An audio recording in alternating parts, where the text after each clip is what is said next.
This is why you need to know how to open a door. Spoiler, it's not as easy as you think. Alright folks, let's dive in. Step 1. Approach the door. Seems simple, right? But wait, it gets better. Step 2. Identify the handle. That's the twisty or pushy thing. Got it? Great.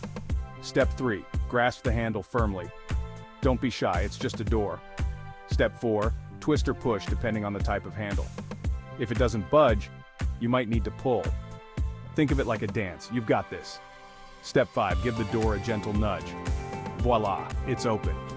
You've just mastered the ancient art of door opening. Now go forth and impress your friends with your new skills. Remember, practice makes perfect. And always check for signs that say push or pull.